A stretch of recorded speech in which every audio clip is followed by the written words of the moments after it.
What's up, you guys?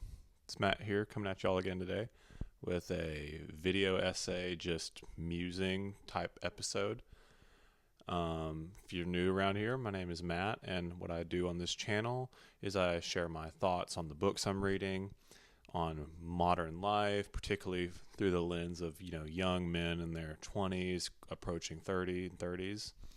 So yeah, without any further ado, I'll go ahead and get started. So some things that have been going on in my life lately, mostly around employment, have really made me think about a few things that I've experienced before firsthand, maybe not executed properly first go around.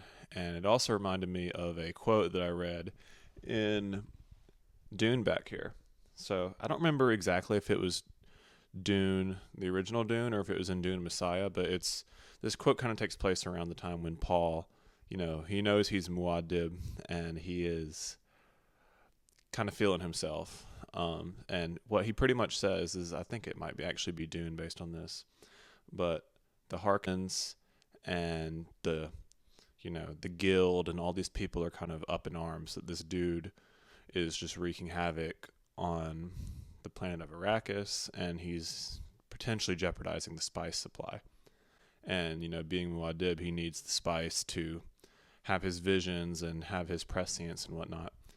But what he says is really profound. He's threatening to just destroy the entire spice supply. And what he says is that you don't really control a thing unless you can destroy it, or unless you can walk away from it. And if it's the other way around, then that thing controls you. So that's a really, really good metaphor for what leverage looks like in life. And now this is like, I know what you're probably thinking. You probably think, oh God, this guy's about to go on another, I've seen enough business guys talking about like leverage and stuff. One, if I'm a business guy, please click away from here. I don't ever aspire to be that. Number two, I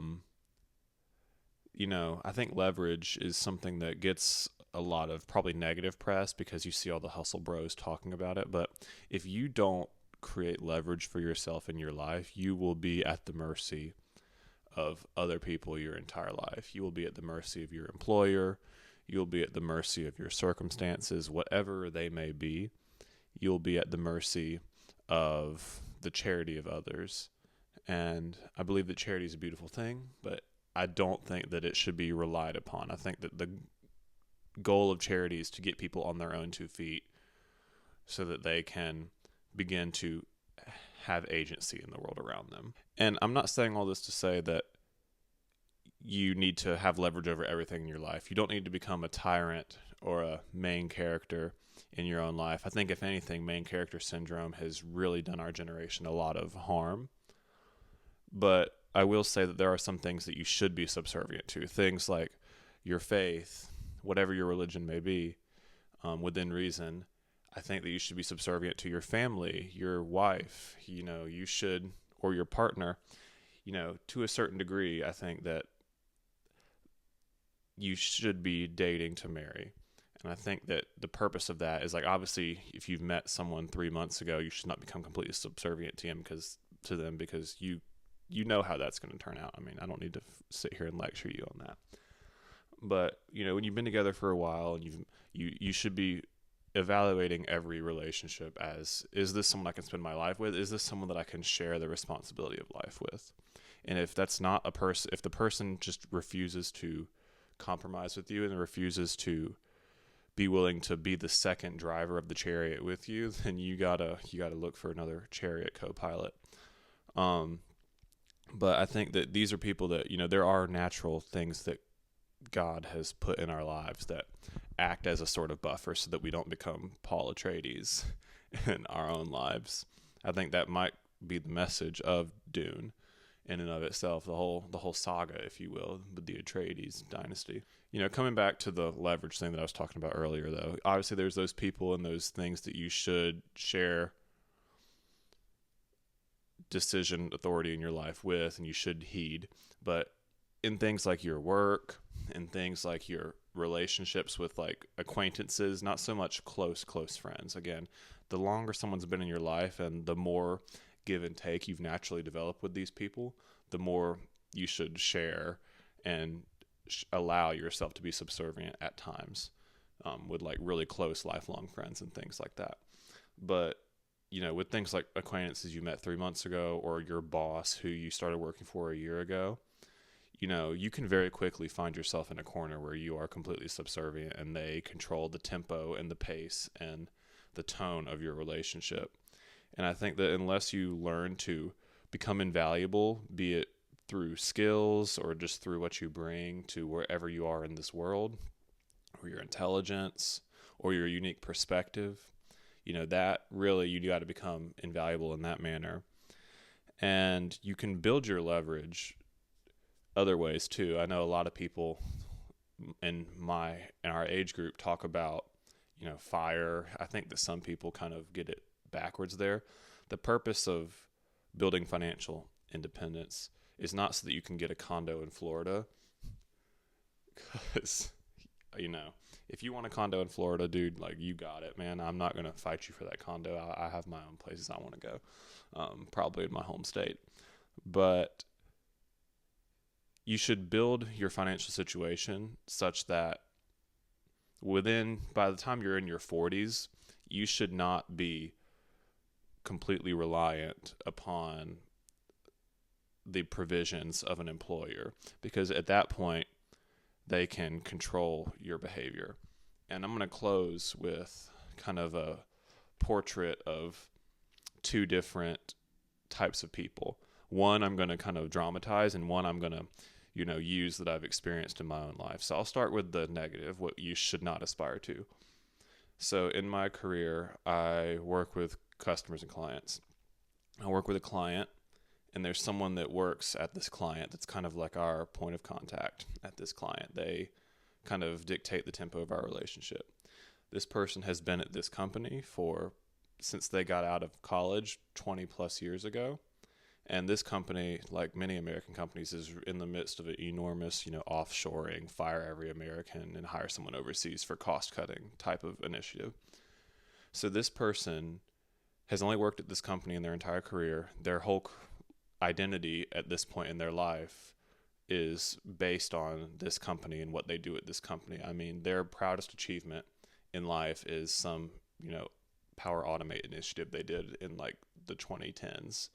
I'm not kidding. Like, I really feel bad for this person in a genuine, compassionate way.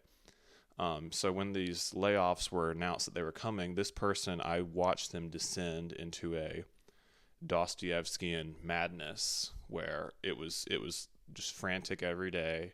Their whole existence turned into, how can I kiss ass such that I will not get fired in this round of layoffs. And they survived. They're still there. If you think that is a marker of success, if that's the sole thing you're optimizing for, then yes, that person has succeeded.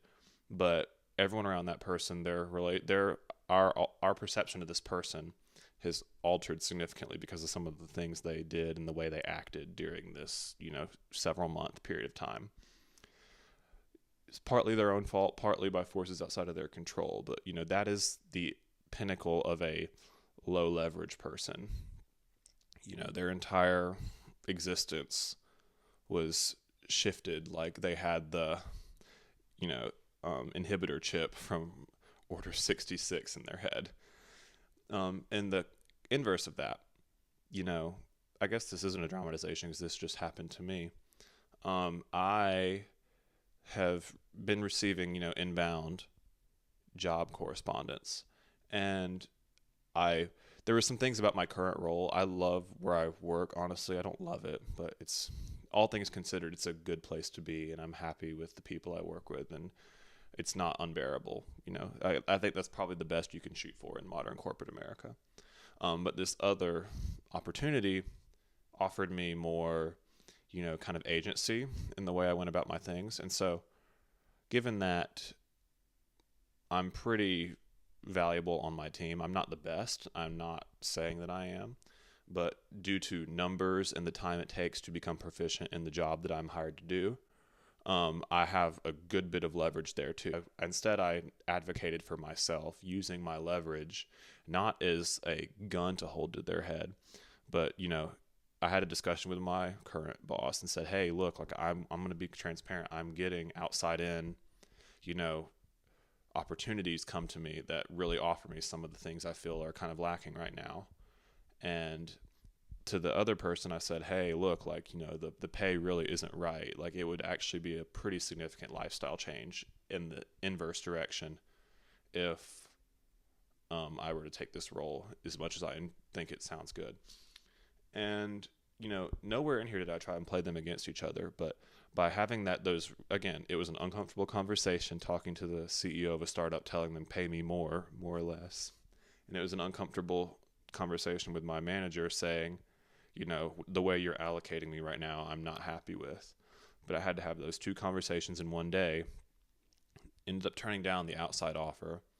And, because of that conversation, because of the candidness, and because I knew that I had another option, and, I carried that kind of comfort and confidence into the conversation I had.